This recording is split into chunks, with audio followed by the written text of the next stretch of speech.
She did not scream. She did not cry. She did not slam a single door. When Claire Hartwell walked into her bedroom and found her husband of 7 years tangled with another woman in their bed, she did one thing that would change everything. She walked quietly to his office, opened the bottom drawer, and picked up a USB drive she had been quietly filling for 14 months. Because Claire had known, not everything, not the specifics, but enough, that low hum of wrongness that women learn to ignore because the world tells them it is anxiety, it is hormones, it is imagination. Claire did not ignore it. She documented it, and at 7 months pregnant, with nothing but a hospital bag and a road atlas, she drove north into a Vermont snowstorm and disappeared. Danny Hartwell had money, lawyers, and connections in every room that mattered. What he did not have was any idea what his wife had been building while he was busy underestimating her.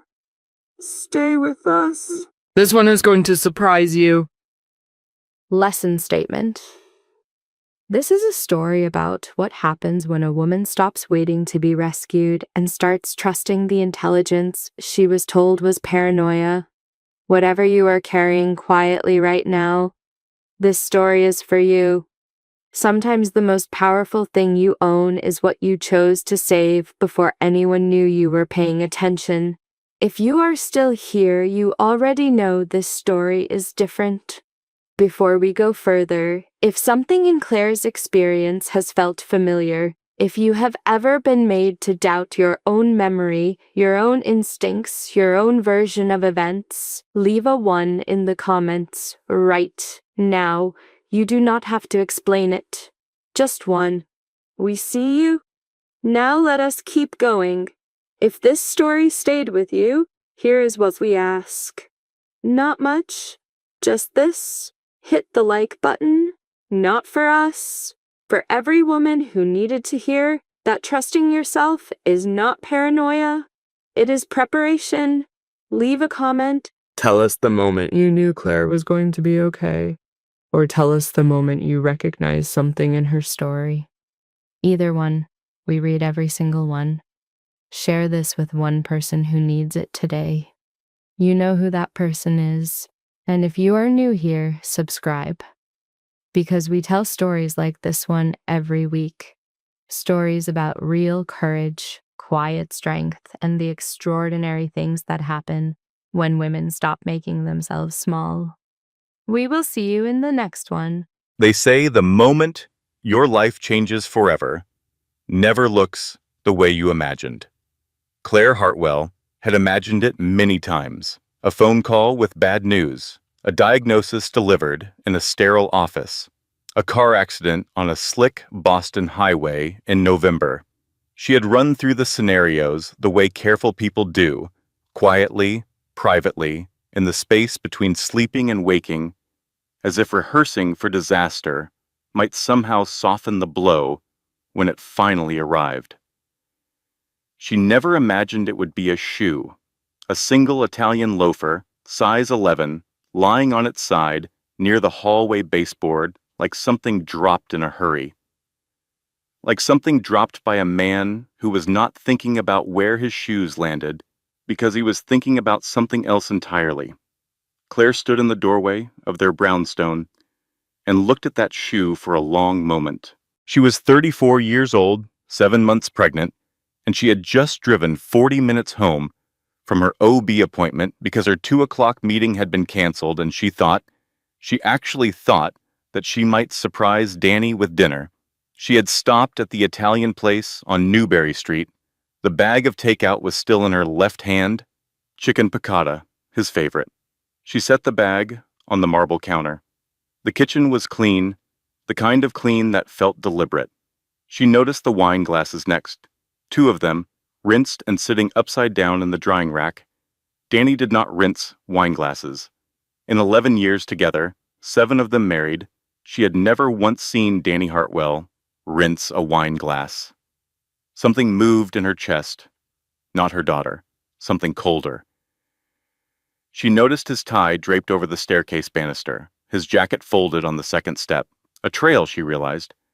A trail she was now following without deciding to follow it.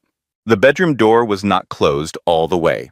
Claire had been a corporate attorney for 6 years before she left the firm to support Danny's expanding real estate business. She had cross-examined witnesses. She had sat across the tables from men twice her size who lied with extraordinary confidence. She knew what the moment before knowing felt like.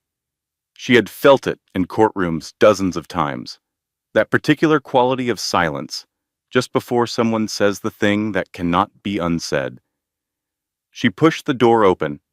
The room was dim, late afternoon light pressing in around the curtain edges. And in the bed, her bed, the bed with the Belgian linen duvet she had ordered from a catalog and waited 6 weeks for, was her husband, and a woman she had never seen before. Young, dark hair spread across Claire's pillow. Danny saw her first. His face went through 4 expressions in under 2 seconds. Claire had time to count them, because she was not moving. She was simply standing in the doorway, one hand resting on her stomach, where her daughter was kicking with the cheerful obliviousness of someone who did not yet know anything about the world. Shock, calculation, performance, contrition. That was the order. Shock first, because he had not heard her come in. Calculation second, because Danny Hartwell's mind moved like a machine, and he was already running scenarios. Performance third, because the contrition that followed was not real. She could see it. She had always been able to see it. He said her name. She turned away before he could finish. Her feet carried her to his home office at the end of the hall. Her hands were steady. She registered this distantly, the way you notice unusual weather. Her hands were completely steady as she sat down at his desk and opened the bottom drawer. Behind the hanging files, in the back left corner, was a small USB drive she had put there 14 months ago. She had begun saving things 14 months ago. She was not entirely sure what she had been saving them for. She told herself at the time that she was being paranoid. Careful. She was a lawyer. Lawyers kept records. It had nothing to do with the late nights, or the new password on his phone, or the way he sometimes looked at her like she was a problem he was managing rather than a person he had chosen. The drive contained 2 years of financial records, screenshots of wire transfers to accounts she did not recognize, emails she had found and photographed, recordings of 3 conversations made legally under Massachusetts law, in which Danny said things to her that she had later looked up under the clinical heading of emotional manipulation. She plugged the drive into his laptop, added everything from the last 3 months, ejected it, put it in the pocket of her maternity cardigan. From the bedroom came the sound of movement, clothing. His voice, low and urgent, speaking to someone who was not Claire. She stood up. She walked to their shared closet and pulled out the hospital bag she had packed at 30 weeks because her OB said to be ready. It sat behind her winter coats. She had told Danny she packed it. He had nodded and gone back to his phone. She picked up the bag. She walked to the nightstand on her side of the bed and picked up her phone and her charger. Then she walked to Danny's nightstand, opened the small drawer, and removed a Rolex watch with a worn leather strap. Her father had given it to Danny on their wedding day. Her father, who had died the following spring. The watch had come from her father's estate, and technically, legally, it was hers. Danny appeared in the bedroom doorway. He was wearing his robe. His face had settled on the contrition expression, and he was holding it there with some effort. He said, "Claire, just listen to me for 1 minute." She looked at him once. Then she walked past him, down the hallway, past the Italian loafer still lying on its side by the baseboard, and out the front door. She did not slam it. She pulled it shut behind her with a small, precise click. The November air hit her face, and she stood on the brownstone steps for exactly 3 seconds. Then she walked to her car, put the hospital bag in the back seat, and started the engine. She drove 2 blocks before her hands started shaking. She pulled into a gas station on Com Ave and sat with the engine running. Her phone was buzzing already. Danny's name on the screen, over and over.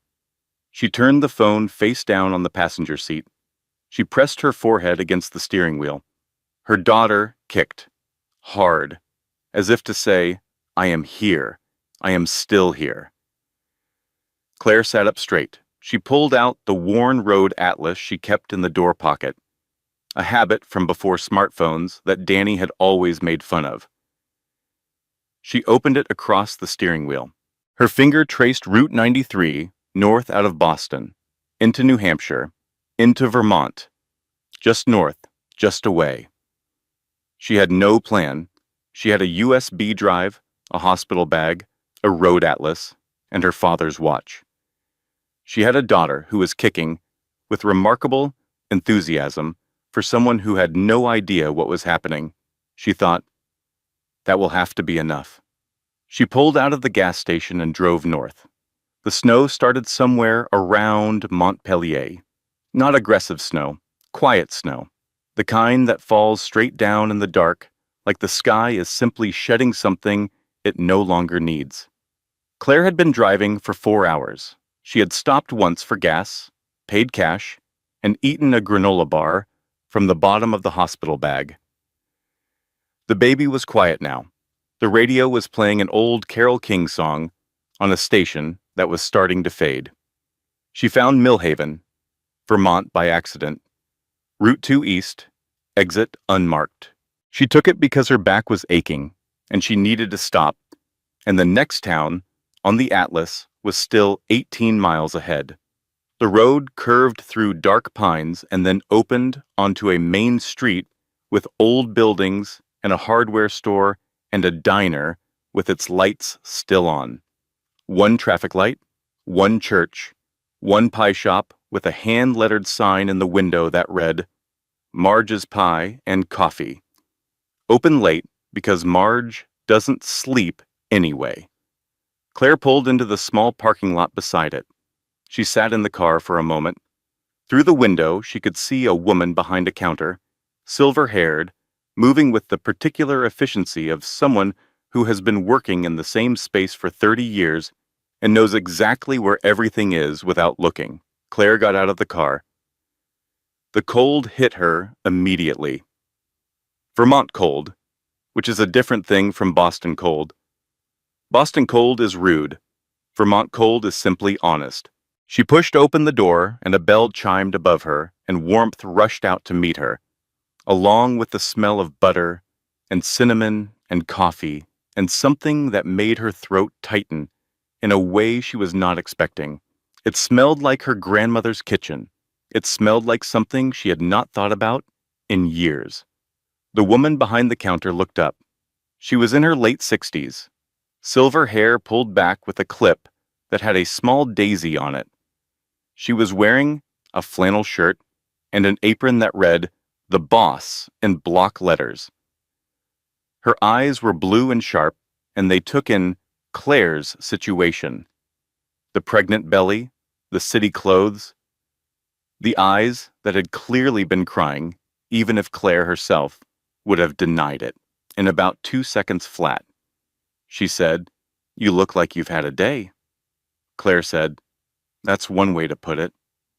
Sit down. I'll get you decaf. I don't need... Sit down, honey. Your feet are swollen, and you've been driving in snow. Sit. Claire sat. The counter stool was vinyl, red, slightly cracked on one side. She folded her hands around the coffee mug the woman set in front of her and felt some locked thing in her chest begin very slightly to loosen. I'm Marge, the woman said. This is my place. You need pie. I'm not really hungry. That wasn't a question. Marge was already cutting a slice of something golden and fragrant. Apple with a cheddar crust. She set it on the counter with a fork. You from Boston? Claire looked up. How did you know? Your coat. Nobody in Vermont buys a coat that color. Where are you headed? I'm not sure yet. Marge looked at her steadily. Running from something or running to something? I'm not running, Claire said. Then, after a pause, I'm relocating spontaneously. Marge made a sound that might have been a laugh. That's the most lawyer answer I've ever heard, and I've lived next to an attorney for 20 years. Eat your pie. Claire ate her pie. It was, objectively, the best thing she had eaten in recent memory, and she had eaten at some very expensive restaurants. The bell above the door chimed again. A man came in, stamping snow off his boots, tall, lean, dark flannel jacket, with a volunteer fire department patch on the sleeve. Dark hair, with a little gray at the temples. He was carrying 2 paper bags from what looked like a hardware store. He stopped when he saw Claire, looked at his mother, looked at Claire, looked at his mother again. Marge said, "Connor, this is..." She looked at Claire. "Claire," Claire said. "This is Claire. She's relocating spontaneously. Set those bags down and get yourself some coffee." Connor Kowalski set the bags down and got himself some coffee and sat 2 stools away from Claire, with the careful body language of a man who was not entirely sure what was happening, but had enough sense not to ask too many questions. He had gray-green eyes and hands that were clearly used to actual work. He looked like a man who fixed things. He said, "Snowing pretty good out there." "Yes," Claire said. "Road okay coming in?" "I slid a little on the curve near the exit." "Yeah, that curve's bad. Town's been arguing about putting up a warning sign for 11 years. He drank his coffee. "They'll probably get around to it." Something about his complete lack of performance, no charm offensive, no attempt to be interesting, struck her as the most restful thing she had encountered in a very long time. Marge appeared from the back with a fresh pot of coffee and a look on her face that Claire would come to recognize as the look she wore when she was deciding something. "I've got a room above the shop," Marge said. "My husband passed 3 years ago. Nobody's using it. It smells like Old Spice and 40 years of unprocessed feelings, but it's got a good bed and a bathroom and a lock on the door." Claire said, "I couldn't impose." "You're not imposing. I'm offering." "There's a difference." Marge poured coffee with the finality of someone who has already made up their mind. $600 a month, utilities included, no drama. Claire almost laughed at that. "I can pay 3 months up front," she said, thinking of the personal savings account she had opened 18 months ago, quietly, in her own name alone, at a bank Danny did not use. She had been moving money into it slowly. She had told herself she was being paranoid. She was grateful now for her paranoia. "Then it's settled," Marge said. "Connor, take her bag up the back stairs." Connor stood without comment and picked up the hospital bag from where Claire had set it by the door. He carried it toward the back of the shop. He did not make a production of it. Claire sat at the counter for another moment. She pulled out her phone and looked at it. 22 missed calls. 14 texts. She did not read any of them. She opened the banking app and confirmed the balance in her personal account. Enough? For now? Enough. She thought about what a therapist she had seen briefly, 3 years ago, had said about the moment before a person changes. She had said it rarely feels like courage. It mostly feels like exhaustion that has run out of alternatives. Claire put her phone face down on the counter. She looked at Marge, who was wiping down the coffee machine with the focused attention of someone who is giving you privacy by pretending to be busy.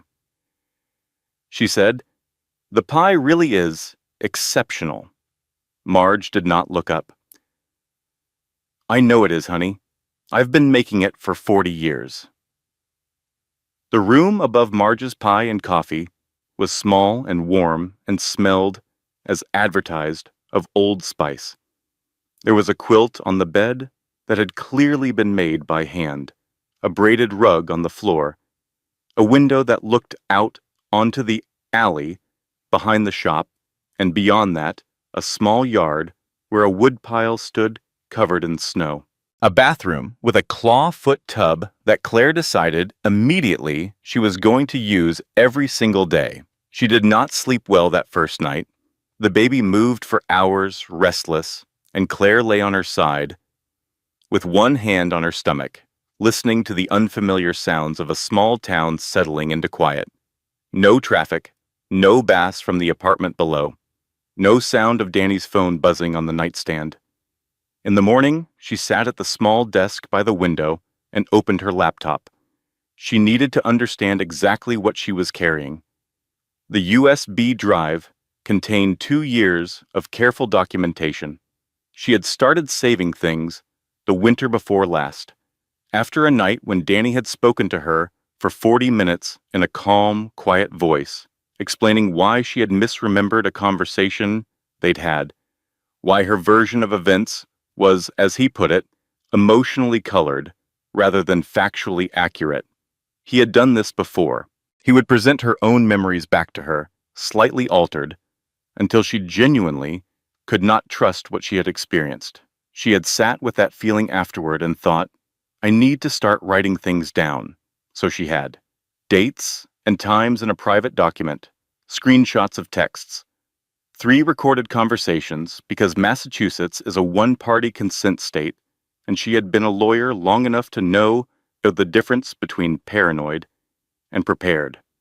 And then 8 months ago, she had found the financial documents. She had been looking for a receipt for the dishwasher repair, which Danny had said was filed in his office. She found it. She also found, in the same drawer, a folder she did not recognize containing wire transfer confirmations to an account she had never seen, totaling $900,000 over 18 months. She had photographed everything and replaced the folder exactly as she found it. She had sat very still in Danny's office chair for a long time. Then she had gotten up and made dinner and said nothing. Now, in the room above the pie shop, she opened the files and went through them systematically.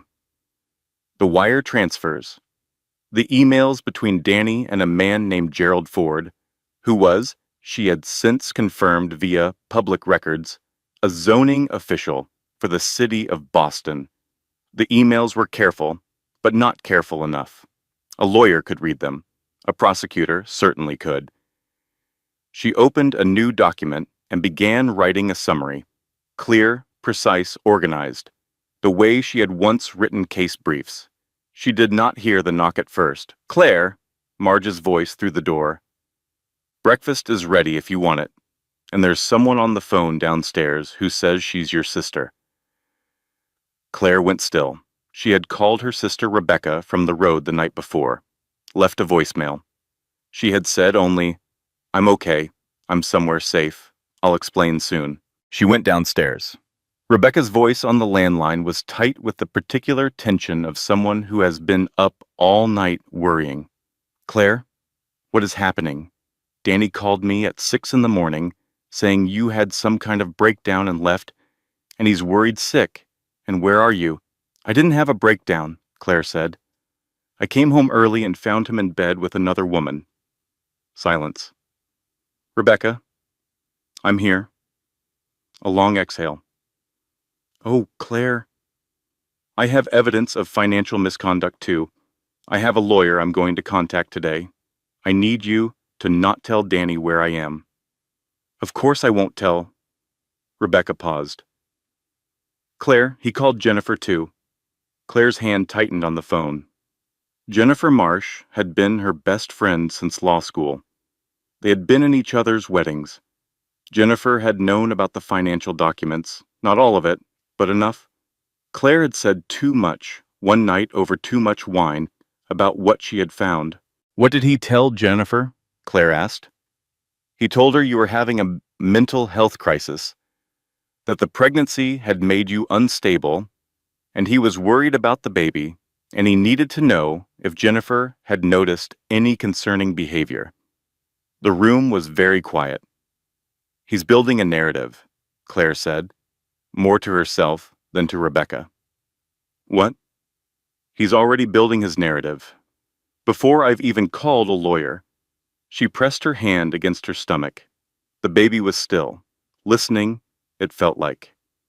Rebecca, I need you to trust me. I was not having a crisis. I was having a completely rational response to an entirely rational set of facts. I know, honey. I know. Don't contact him. Don't tell him anything about this call. Claire, where are you? She looked out the window of Marge's shop into the quiet Vermont morning. Snow on the window boxes, a cardinal sitting on the fence. Connor Kowalski's truck pulling out of the alley with a load of firewood in the bed. Somewhere I can think, she said. After she hung up, she sat at the counter. Marge set a plate of eggs in front of her without comment. My husband, Claire said, is going to try to make people think I'm unstable. Marge pulled up a stool on the other side of the counter. And are you? No. Then that'll be a hard case to make. She poured 2 coffees. What are you going to do about it? Claire looked at her eggs, then she looked at Marge. I need to find an attorney, a good one, someone who doesn't know my husband. My son knows a woman in Burlington, Diane Fletcher. She handled his divorce a few years back. Marge sipped her coffee. She's like a very well-dressed Rottweiler. That's exactly what I need, Claire said. Diane Fletcher's office occupied the top floor of a converted Victorian on Church Street in Burlington. Connor drove Claire the hour south in his truck, which smelled of sawdust and pine. He did not ask her to explain her situation. He did not offer opinions. He listened to a country radio station at low volume, and once, when the roads got slick going through Waterbury, he said, "Patch of black ice here," in the same tone he might use to say the coffee was ready. Claire sat with her hands in her lap and looked out the window at Lake Champlain appearing between the hills and felt, oddly, like she could breathe. Diane Fletcher was 55, slim, wearing a charcoal blazer, and the expression of a woman who has heard everything and is startled by nothing. She shook Claire's hand with a firm grip and gestured to a chair. "Tell me everything," she said. "Start from the beginning, and don't leave anything out, because I will figure out anything you leave out eventually, and it's easier for both of us if I have it now." Claire told her everything. It took 45 minutes. Diane took notes without interrupting. When Claire finished, Diane sat back and looked at the ceiling for a moment. "The wire transfers," she said. "You're certain of the amounts?" 940,000 over 18 months. I have the confirmation numbers. And the emails with the zoning official. 17 emails. I have screenshots of all of them. Diane nodded slowly. "Claire, this is not just a divorce case. I know. What's on that drive could result in federal charges against your husband, wire fraud, tax evasion, potentially bribery. I know. You understand that he will fight with everything he has to discredit you. I know that too." Diane looked at her directly. "Good. Because the first thing he's going to do is go after your fitness as a mother. He'll claim instability, abandonment of the marital home, possibly theft of company documents. He will try to make this about you rather than about him." Claire felt the familiar cold settle in her chest. "What do we do?" "We document everything from this moment forward. Every phone call, every text, every contact from him or his representatives. We establish your mental stability proactively, which means I want you seeing a therapist. Not because you need it." Diane raised a hand. "Although frankly, given what you've described, it wouldn't hurt. But because I want a licensed professional on record stating that you are a competent, stable, caring mother-to-be." "Okay." "And we file first. Today, if possible. I want our divorce petition in before his. I want adultery on the record, emotional abuse on the record, and financial misconduct on the record. Diane picked up her pen. He's been building his narrative for 12 hours. We start building ours right now. Connor was in the waiting area when Claire came out. He looked up from a 3-month-old copy of Field and Stream. "How'd it go?" he asked. "She's going to file today," Claire said. She called it financial misconduct, emotional abuse, and adultery. Connor stood up. "That cover everything?" Claire considered. "Pretty thoroughly, yes." They walked back to the truck in the cold Burlington afternoon. Claire felt the USB drive in her pocket, solid and small and heavier than something that size had any right to be. She thought about what Diane had said about building a narrative, and she thought about the 14 months she had spent quietly, carefully, building exactly that. She had not known at the time what she was building. She had thought she was being paranoid. She was grateful, again, for her paranoia. In the truck, halfway back to Millhaven, Connor said, "My ex-wife used to say I was incapable of talking about my feelings." Claire looked at him. "Why are you telling me that?" He kept his eyes on the road. "Because you've been sitting there very quietly for about 20 minutes, and I think you might be in your head too much, and the only way I know to interrupt that is to say something unexpected." Claire looked at him for another moment.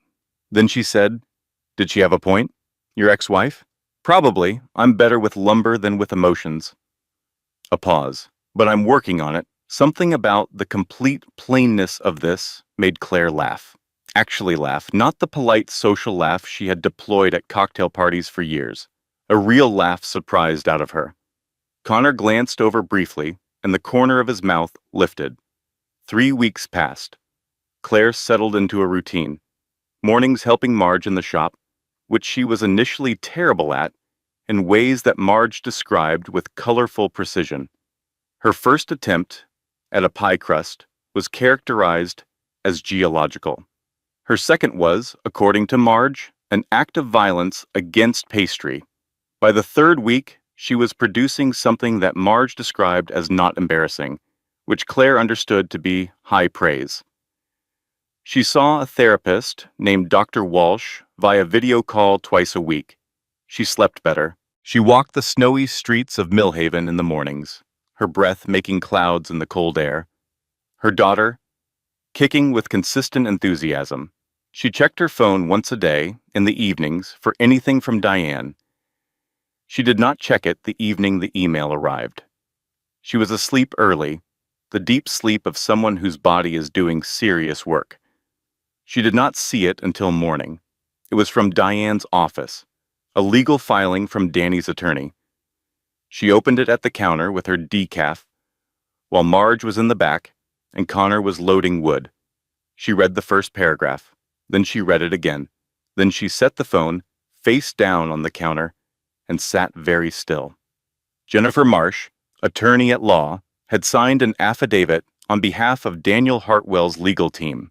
In it, she described observing her friend, Claire Hartwell, exhibiting what she called escalating emotional instability over the preceding 18 months. She described an incident at a restaurant where Claire had become, in Jennifer's words, disproportionately upset over a minor slight. She described Claire's behavior as paranoid and cited several conversations in which Claire had expressed unfounded suspicions about her husband.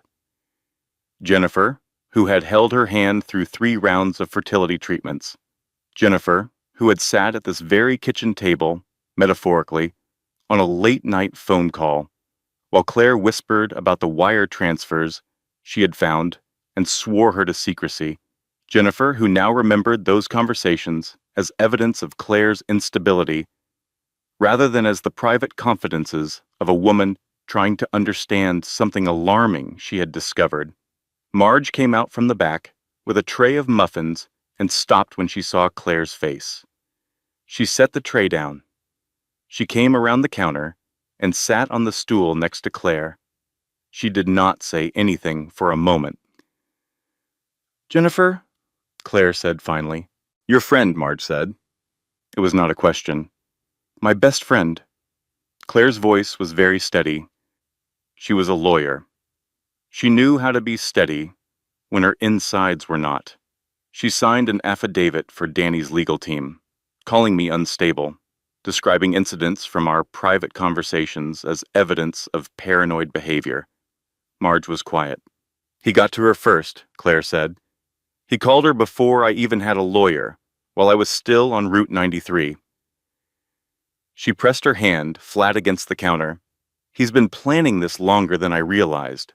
Did she know about your evidence? She knew I had found something financial. I told her one night when I'd had too much wine and too much fear and I needed to tell someone. Claire looked at the phone. I told her because she was my person, because that's what you do with your person. Marge put her hand over Claire's. She said, "Baby, sometimes your person is just someone who hasn't been tested yet." Claire looked at her. Marge said, "The ones who hold up under pressure, those are the real ones. You're finding out which kind she was. It hurts like hell, but better to know now than to keep giving that kind of person your secrets." Connor came through the back door with an armful of wood and read the room in about 2 seconds. He set the wood down quietly and started stacking it by the fireplace without being asked. Claire called Diane. Diane said, "I saw it. I'm already on it. Do you know if Jennifer received anything of value from your husband or his business in the last few months?" "I don't know. I'm going to find out," Diane said, in a tone that made Claire glad she was not Jennifer Marsh. "Claire, listen. This is a setback. It is not a fatal blow. His lawyer's trying to rattle you. Don't be rattled." "I'm not rattled," Claire said. "Good, because next week gets harder. His team is filing for emergency custody on the basis that you have abandoned the marital home and are a flight risk. We are going to fight it, but I need you solid." Claire looked out the window at the snowy street, at the hardware store across the way, at the cardinal on the fence post, which she had come to think of as a permanent resident. "I'm solid," she said. She was, almost. That night she wrote in the journal she had started keeping since arriving in Millhaven. She wrote about Jennifer, about what it costs to discover that a person you trusted has been converted into a weapon against you, about the way betrayal from a friend lands differently than betrayal from a husband, softer in some ways, because you love them differently, and harder in others, for exactly the same reason. She wrote, "The most dangerous thing I ever did was make myself small enough to fit into Danny's life.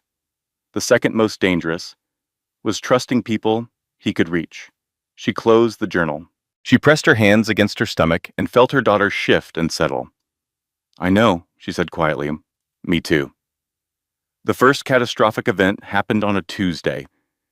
A Boston gossip blog, the kind that covered local wealth and real estate and what it delicately called domestic developments among the city's notable families, published a piece titled, "Where is Claire Hartwell?" It described her as having fled the family home following what sources close to Daniel Hartwell described as a mental health episode. It mentioned Vermont, not Millhaven specifically, Vermont. The comments were 347 in number by the time Marge found the article and showed it to Claire. Claire read 12 of them before she stopped. They described her as unstable, ungrateful, as a woman who had everything and threw a tantrum. Several speculated about the baby, with a casualness that made Claire's hands shake. The safety of being unknown, which she had carried like a physical warmth since arriving in Millhaven, dissolved in an afternoon. She walked into the pie shop that afternoon to find 2 women she recognized from the general store whispering near the window, and she knew that Millhaven was small enough that unknown was no longer an option. She told Marge. Marge said, unprintably, what she thought of gossip blogs and the people who wrote for them. And then she said, "You don't hide. You go about your business, and you let them stare. People here know me. You're with me. That counts. It helped. Not entirely, but it helped. The second catastrophic event happened on a Thursday. Claire was in the pie shop kitchen attempting a batch of snickerdoodles, which she had chosen because they were forgiving and she needed something forgiving. She had been on her feet since 6, and her back had been aching for 2 days, and she had not slept well, and she had been trying very hard not to think about the emergency custody filing. She dropped the mixing bowl, reached for it. The room tilted. She heard Marge's voice from very far away. She felt the floor against her knees. She thought, distinctly and clearly, this cannot happen. Then she stopped thinking clearly. Connor was there. She was not certain how. Only that one moment she was on the kitchen floor and the next she was in the passenger seat of his truck. Moving fast on a clear road, and he was on his phone with one hand and driving with the other. She said, "I'm okay." "You're not okay. You passed out." "I didn't pass out, Claire." His voice was very steady, the voice he probably used at fire scenes. "You went down in the kitchen. I carried you out. We are 40 minutes from Burlington General, and I need you to stay awake." The baby was moving. That steadied her. She pressed her hand flat on her stomach and felt the movement and breathed. Burlington General. A room. A doctor with a kind face and a serious expression. Stress-related episode. The baby was okay. The baby's heart rate was strong, the doctor said, with the particular admiration of a professional for something doing its job well under pressure. But Claire needed to reduce her stress load and increase her rest and eliminate, to whatever degree possible, the sources of acute anxiety. Claire looked at the ceiling of the exam room. "My source of acute anxiety," she said, "is a 6'2" man with an 8-figure net worth and a very good legal team." The doctor said gently, "I'll put that in the notes." She was alone in the room for a while before the nurse came back with discharge paperwork. She lay there and did the thing she had been refusing to do since arriving in Vermont. She let herself be frightened, not for herself, but for her daughter.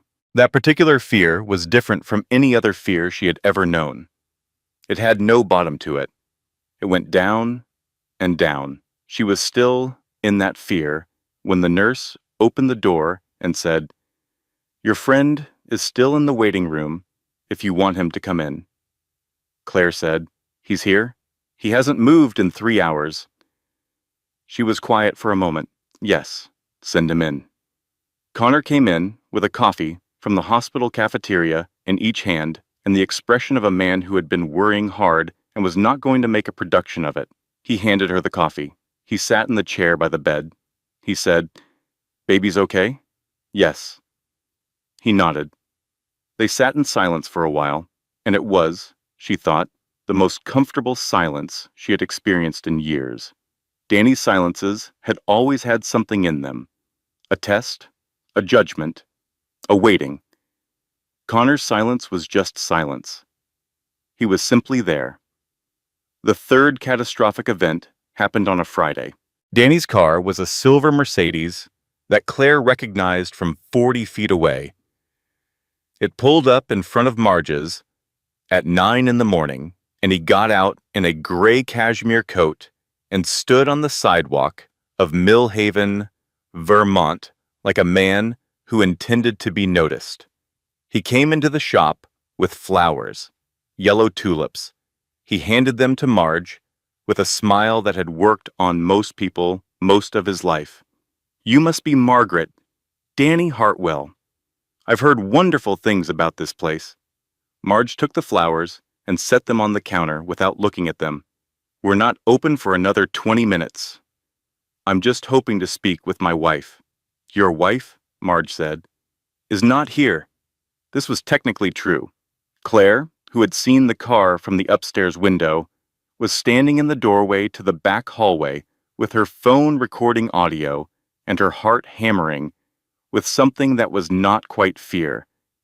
It was something sharper than fear. It was the recognition of a pattern. He had found her. The blog had been the first step, and this was the second. He had been patient, which meant he had been planning. He settled into his charming persona, talking to the two customers who had come in for morning coffee, asking about the town, complimenting the decor. He was very good at this. He had always been very good at this. Connor came through the back door. He took in the scene in one look. He walked to the counter and said, "Sir, we're not open yet. Can I help you with something?" Danny looked at him with the particular assessment he gave to people he had decided were beneath him. A look so practiced that most people missed it. "I'm just visiting my wife." Connor said, "Your wife has a protective order filed in Suffolk County. You want to take a minute with that before you continue this visit." "That order isn't finalized," Danny said. His smile stayed perfectly in place. "So technically, you're in a small town in Vermont," Connor said, "where my family has lived for 3 generations, and every person in this room knows us. You want to keep going with technically?" Danny looked at him for a long moment, then he smiled broader and said, "Just passing through, beautiful town." He nodded at Marge and walked out. Claire stayed in the back hallway, her phone still recording. She heard his car start. She did not move for a long time. That evening, she walked out to find her car with 2 flat tires. She could not prove who had done it. She could not prove anything. She sat on the steps of the pie shop in the cold and put her face in her hands. Marge sat beside her. The cold was hard and clear, and the sky above Millhaven was dense with stars. Marge said, "I had a husband once who thought fear was a tool, not as rich as yours, not as polished, but the same eyes." Claire said, "What did you do?" Marge said, "I built a pie shop that's been here 32 years, and I raised a son who drove 90 miles an hour to Burlington on a Thursday morning without being asked." She paused. "The thing about men like that is they need you afraid. The minute you're not, they've got nothing." Claire looked up at the stars. She thought about the USB drive in her pocket, about Diane Fletcher in Burlington who was, at that very moment, building a case that would make Danny Hartwell's worst fears feel optimistic. She thought, "I am not afraid. I am determined." Those feel similar from the outside. They are entirely different things. The settlement offer arrived on a Wednesday morning, 6 weeks after Claire had left Boston. Diane called at 8 o'clock with a tone of carefully managed neutrality that told Claire this was something to pay attention to. Full custody of the baby to Claire. Permanent relocation rights, meaning she could stay in Vermont. Generous support payments, monthly, for 18 years. A lump sum for housing. And a clean, uncontested divorce. In exchange, the financial documents on the USB drive would be treated as confidential within the divorce proceeding, not referred to any external investigative authority. Claire sat with her coffee at the counter in Marge's. Marge had gone to the wholesale market. Connor was in the back, repairing a section of rotten floor joist. She could hear his hammer, steady and rhythmic. She thought about what the offer meant. It meant the baby would be safe. It meant she would never have to set foot in a Boston courtroom while 8 months pregnant. It meant no more private investigators, no more gossip blogs, no more flat tires that she couldn't prove were his fault. It meant Danny walked away from $900,000 in fraudulent transfers, from the emails with Gerald Ford, the zoning official, from everything she had spent 14 months carefully documenting. She said to Diane, "What is he protecting that's worth more than what he's offering?" There was a beat of silence. Then Diane said, "Now you're thinking like a lawyer. I was always thinking like a lawyer. What is it?" Gerald Ford, the zoning official, is under a separate investigation. Nothing to do with us. The city's ethics board opened a complaint 3 months ago about permits on a development project in Charlestown. Your documents would be corroborating evidence in that investigation. Diane paused. If Ford talks, and investigations suggest he may, your husband could be looking at federal charges. The divorce settlement is containment. He's trying to buy your silence before Ford talks. Claire closed her eyes. She wanted to say yes. She could feel how much she wanted to say yes. The exhaustion of it, the weeks of stress and fear and the hospital visit and the tires and Jennifer's betrayal, it all pressed against her like a physical weight. She was 8 months pregnant. She was tired in a way that went down to her bone marrow. She thought about her daughter. She thought about what she wanted her daughter to know. About the world. About what you do when someone who hurt you offers you money to be quiet about it. She said, add a permanent restraining order, and I want a written, on-record admission of the adultery and the pattern of emotional coercion, not just in the divorce decree, on the public record. Diane said, he won't go for that. Then we go to court. She pressed her hand flat on the counter. Diane, I was an attorney. I know what a public record means. It means the next woman he does this to has something to find. There was a long pause. Okay, Diane said. I'll communicate our position. That afternoon, Marge came back from the wholesale market, and Connor finished the floor joist, and they all had soup at the counter, and Marge told a story about a customer who had once tried to return a pie 3 days after eating most of it, claiming it had been defective, and Claire laughed until her stomach hurt in the best possible way. Connor, washing bowls at the small sink, said without turning around, you made a decision today. How do you know? You look different. Lighter? She considered this. I turned down a settlement offer. He turned around. That sounds like the opposite of lighter. It is and it isn't. She folded her hands on the counter. He was trying to buy my silence. I decided my silence wasn't for sale. Connor looked at her for a long moment. Then he said, good, and went back to washing bowls.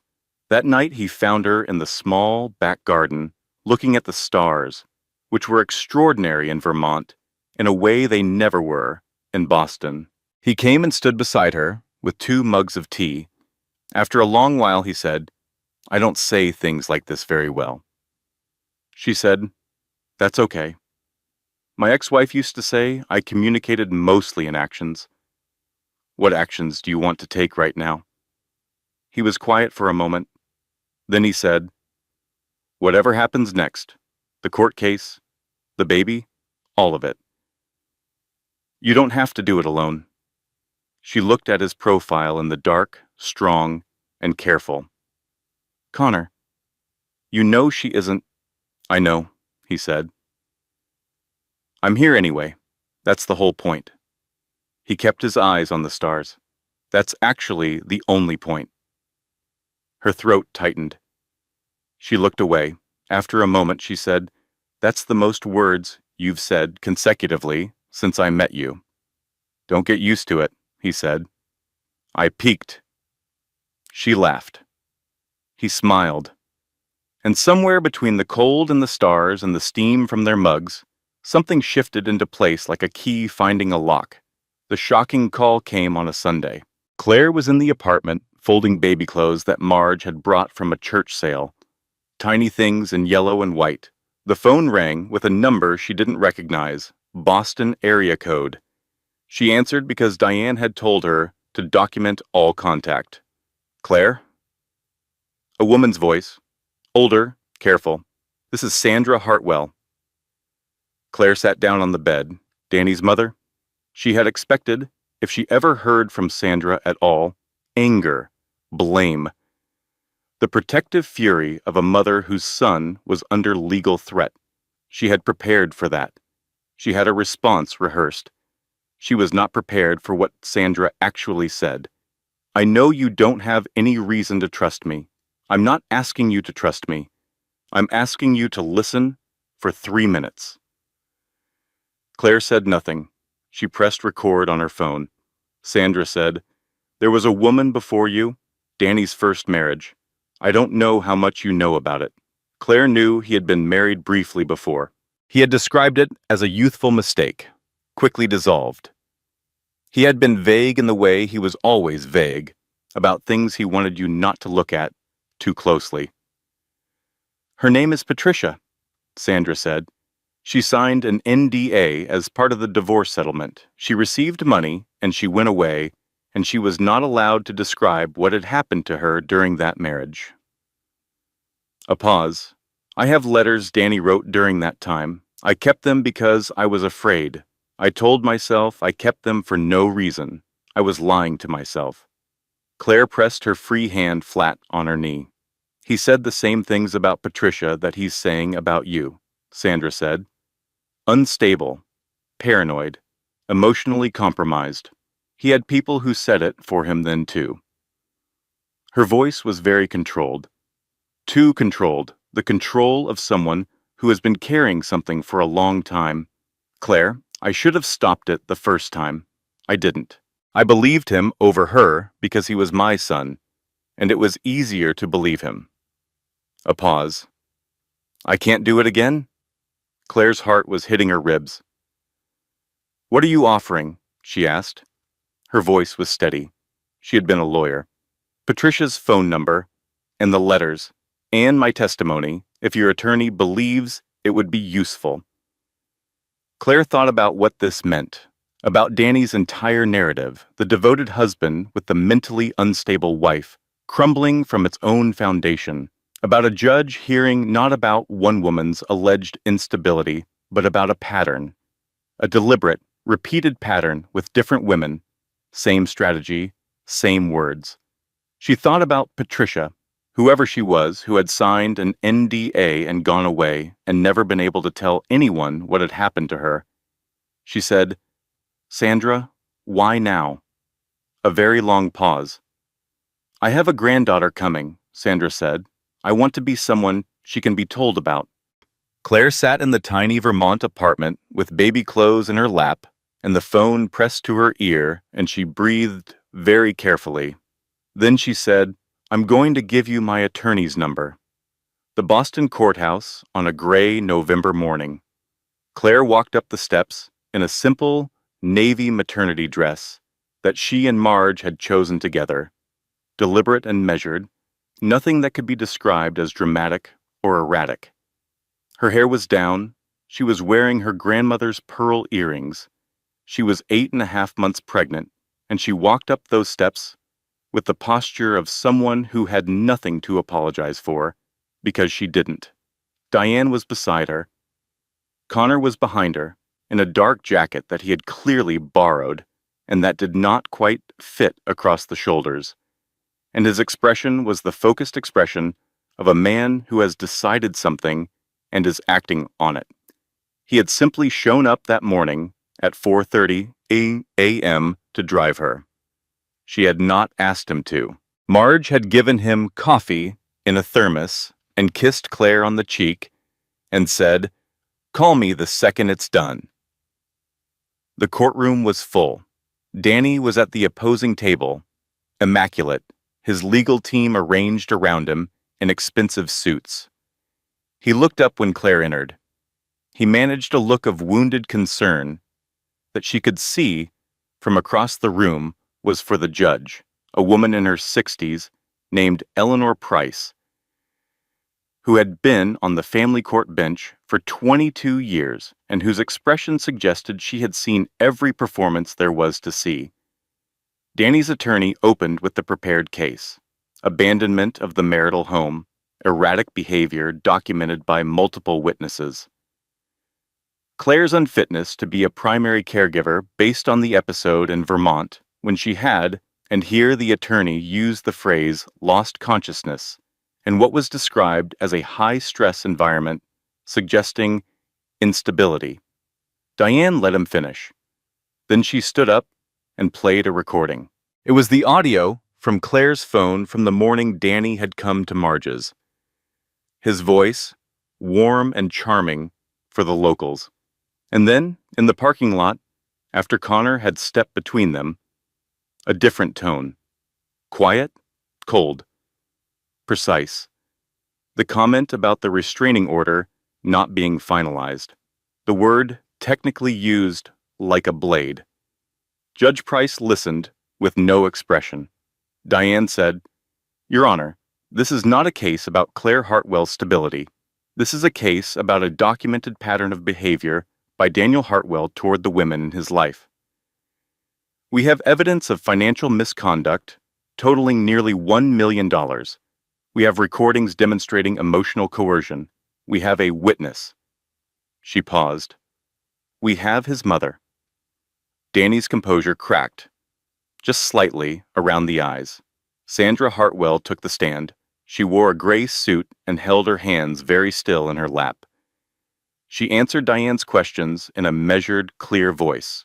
She described what she had witnessed during Danny's first marriage. She described the letters. She described a conversation she had overheard years ago in which Danny had explained to a friend how to document a wife's behavior in ways that could later be used against her. Jennifer Marsh was called to the stand. Under cross-examination, Diane established that 3 weeks before Jennifer had signed her affidavit, a consulting fee of $40,000 had been deposited from a company registered to Daniel Hartwell into an account associated with Jennifer Marsh, LLC. Jennifer's carefully prepared composure developed cracks at that point. She asked twice to speak with her own attorney. She ultimately recanted the characterization of Claire as unstable. Her voice was barely audible.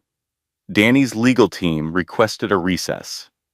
During the recess, in the courthouse hallway, Danny walked toward Claire, his legal team behind him, his face composed into something that might have been mistaken for reasonableness. He said, "Claire, we can still settle this today. Same terms. Let's not do this to each other." Connor stepped to Claire's left. Claire looked at Danny Hartwell. She looked at him the way she had not allowed herself to look at him in 11 years, without softening it, without making herself smaller to make it easier for him. She looked at him with the complete clarity of a woman who had spent 14 months building a case and 6 weeks in Vermont, remembering who she was. She said, "The only terms I'm interested in are already in our filing, Danny." She walked back into the courtroom. Judge Price's ruling took 40 minutes to deliver. Full custody to Claire, permanent restraining order, divorce on grounds of adultery and emotional abuse, on the public record, per Claire's requirement. The financial documents were referred to the appropriate federal authorities. Judge Price noted on the record that the pattern of behavior documented in the case was consistent, systematic, and deliberately designed to undermine the respondent's credibility and autonomy. Outside the courthouse, the November sleet was the same sleet from the night she had driven north on Route 93, or it felt like the same sleet, like the universe completing a loop. Connor was waiting at the bottom of the steps with an umbrella he was holding, with the slightly uncertain posture of a man who did not regularly carry umbrellas. She reached him, and he opened it over them both. He said, "You ready to go home?" She thought about what he meant by home. The room above Marge's, the counter with the cracked red vinyl stool, the clawfoot tub, the sound of the cardinal on the fence in the morning, the smell of pie and coffee and pine and Vermont winter. She said, "Yes." They were 40 minutes south of Burlington when she said, "Connor? Yeah. I think my water just broke." A beat of silence. He looked at her.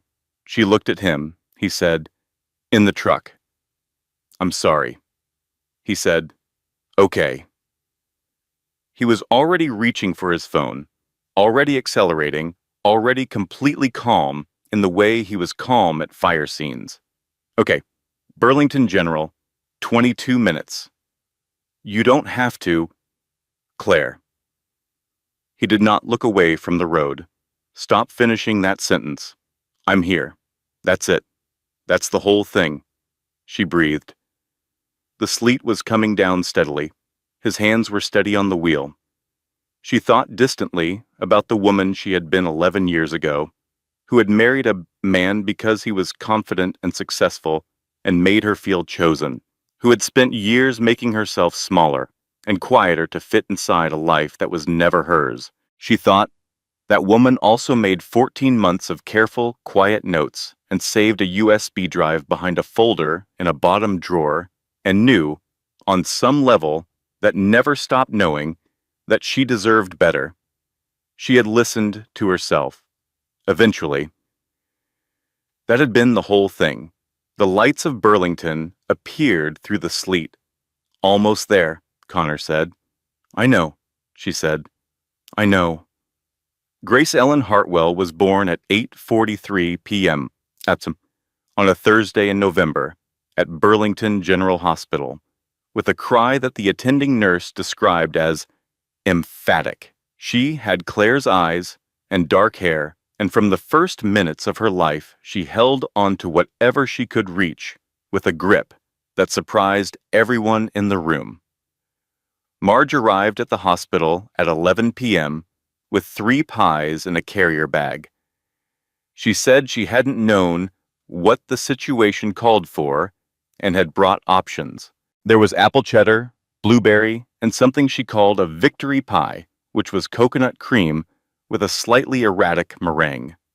Connor was already there. He had been in the waiting room since 8:15. He came in when Marge arrived, wearing the borrowed jacket that didn't fit across the shoulders, and he held Grace with the particular carefulness of a man who builds things and understands the value of proper handling. He said, "She's perfect." Marge, looking over his shoulder, said, "She looks like her mother, strong face." Connor said, without looking up from Grace, "Yes, she does."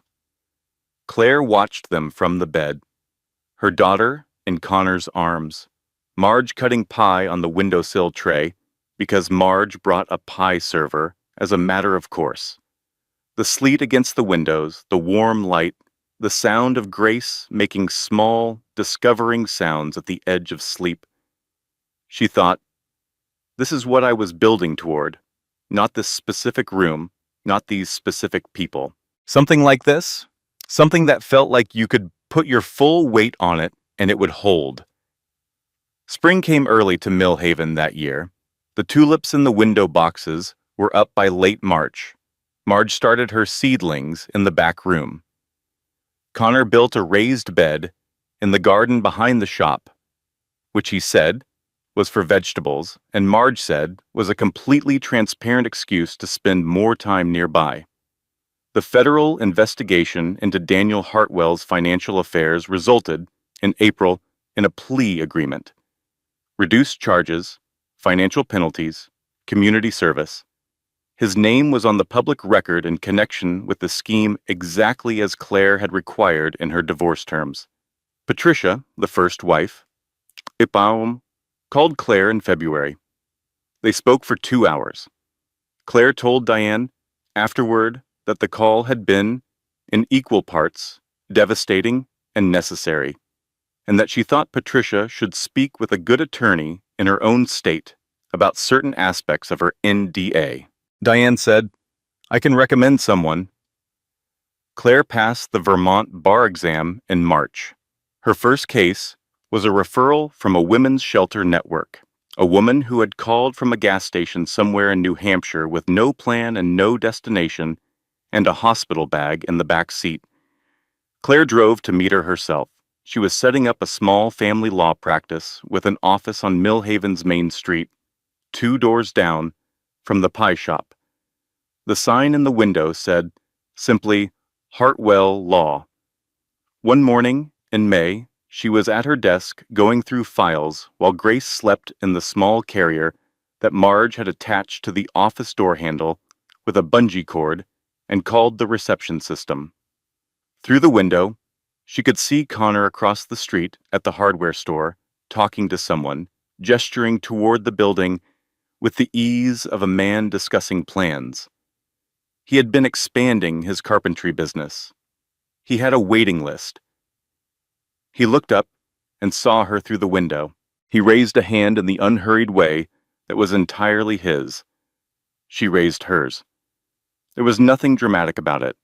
No orchestra, no sudden rain, just two people who had found each other at a gas station in the dark, metaphorically and then practically, and who had chosen, daily, in small and unspectacular ways, to stay.